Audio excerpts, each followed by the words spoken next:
All right, we're going to move over to your chicken players, Matthew. I always enjoy when you explain So these this are, one. before we move on, just like, and you go to rotoworld.com, you can see the entire list, 10 lists of 10, that's what it is. And so we have 7 other preseason storylines that I haven't gotten to. But anyway, check out the article. But yes, another list is in fact my chicken players. The players that you just feel a little off, a little nervous. Yeah, well, when Jim Harbaugh, when he's coached the University of Michigan, he's a coach of the Wolverines, he told his players never to eat chicken, that they should not eat chicken because the chicken is a nervous bird. Yeah. That was the Fairly famous good quote. source of protein, protein, but that's okay. Yeah, but Probably like pivotal for college football players. yes, it is. But like if you could suddenly be, deep fried and nuggeted, made into a nugget, you'd be nervous too. So the fact is that he just says, the chicken's a nervous bird was Jim Harbaugh's quote. So I do this list every year where it's just these are my chicken players, the ones that make me nervous. Again, I have them ranked appropriately. They're all being drafted appropriately. I get it.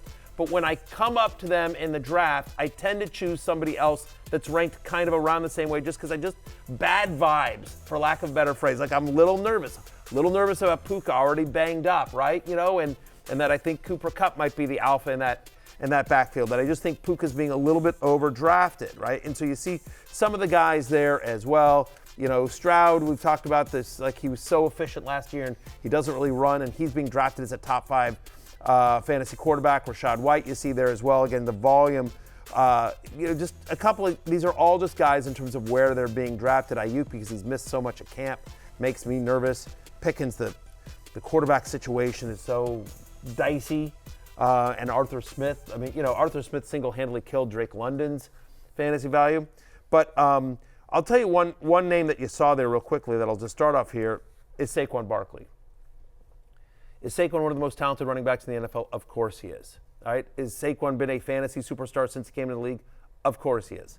Here's why I'm nervous. First off, obviously, there's always injury concerns with Saquon. He's going he's going basically in the top 15 picks. You have to spend a first rounder or at least a high second round pick on him. And so there's a concern that he's going to a team that traditionally has not thrown to the running back before.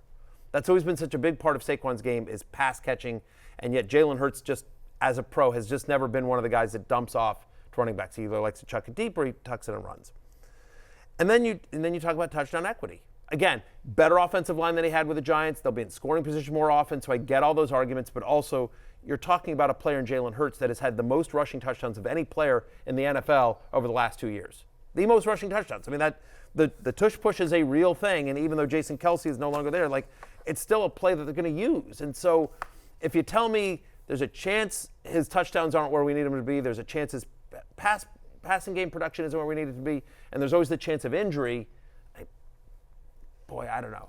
He makes me nervous. Yep. Yeah. That's Getting all. older. He's great. Yeah. He could be awesome. He makes me nervous. We spoke about this last week, some of the underlying metrics on Saquon around his explosiveness and his broken missed tackle rate, that has fallen off. And that, independent of the Giants' offensive line in that situation, has fallen off. So there are concerns just with the age. And to me, the main thing is just when you have a quarterback who runs 150 times a year, you just kind of run out of plays. How many times is he actually going to be able to get the ball? Can he maximize and get a lot more usage than DeAndre Swift did last year? And Swift was healthy the whole season.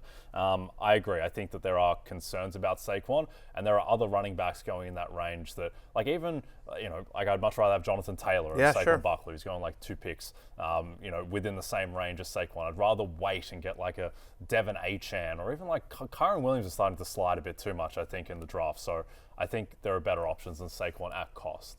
Jay, how about Davante Adams on that list? A guy that's getting way away from 30 right now. Gardner Minshew's his quarterback, and we've seen Gardner support receivers in fantasy before, but this is just an offense that has a lot of question marks right now. A lot of questions, just a bad vibes type of offense, even if it's a better vibes type of team with Antonio Pierce. He's been frustrated there before, very loudly. It just doesn't feel like it's going to end that well for Davante Adams. And I think the thing is last year, I believe he was second in the NFL in targets. And he still wasn't able to produce a top 5 fantasy season. Now he's a year older, into his early 30s. There's not a ton of competition, but between Jacoby Myers, Brock Bowers, who I know you're nervous about as well, Matthew, there are more guys there. And I think the biggest concern is what is the upside with this quarterback situation? Gardner Minshew is not the long-term answer. He may not be the answer right now. And if it's Aiden O'Connell instead, we saw that experience last year. So I just don't really know what the upside is for Davante Adams. I think the upside really is that he's on a different team by week 7.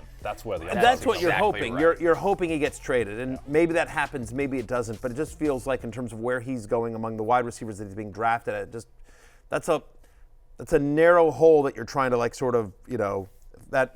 thread that needle of I hope he gets traded, to the Jets and he's reunited with Aaron Rodgers or whatever. But the price he's going at. But the price he's going, there's some really good wide receivers that he's going ahead of or right around. And to your point, again, 32 on a run-first offense that probably is with a bad quarterback. And yes, Jacoby Myers and Brock Bowers are not nothing. And the other thing, it's just one of those if I'm bailing a year too early, but I'd rather be out a year too early than a year too late. I just feel like, and not through any faults of his own, but it just might be the end of Davante Adams' elite fantasy wide receiver. Yep, he was second in the NFL targets with 175 targets a game, and he averaged 67 yards per game. And a lot of that, Jimmy Garoppolo was horrific Brutal to start the season, and those comical long touchdowns that were missed.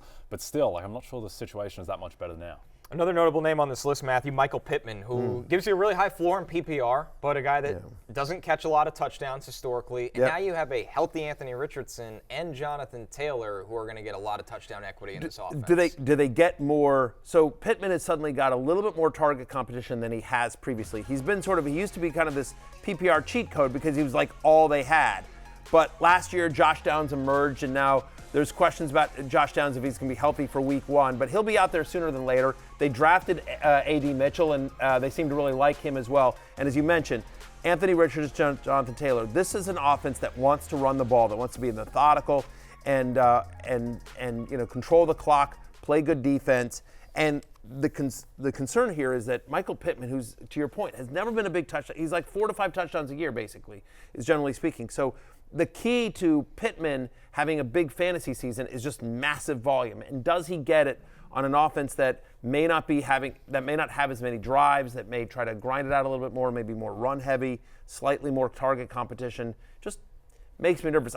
He's a high floor player, and I kind of like Pittman in guillotine leagues this year because, again, he's just kind of got that high floor, but just feels like there's no upside here, and there is some downside, which is concerning given where he's going in drafts. Yeah, I think it's just similar to Saquon. It's kind of a math thing where Jonathan Taylor stays healthy. He's getting 250 carries. That's only 14.5 carries per game across a 17-game season. Anthony Richardson's going to run the ball 150 plus times. All right, that's 400 plays gone there, and we haven't even got to throwing the ball or any other one running the ball. And so I think with Pittman, he hasn't had to deal with rushing quarterbacks previously. He's been playing with, Carson Wentz and Matt Ryan and Gardner Minshew, and he has just been eating up all these targets. And I think with added competition around him, and then just with Richardson running the ball, and also Taylor hasn't been fit for 3 years now, and you just expect on average that he's going to play more than he has in the past 2 seasons. Hey, it's Matthew Berry from NBCSports.com and RotoWorld.com, and I want to thank you so much for watching whatever it is you just watched, or if nothing else, being too lazy to click out of the autoplay after this video started, after whatever it is you actually wanted to watch finished. But now that you're here, I'd like to take a moment here to ask you respectfully now, okay? I'm asking you respectfully to subscribe to the NFL on NBC YouTube channel. You'll get the latest Roto-World fantasy news headlines, all sorts of great shows, including my own Fantasy Football Happy Hour. So go subscribe now. Again, I'm asking respectfully.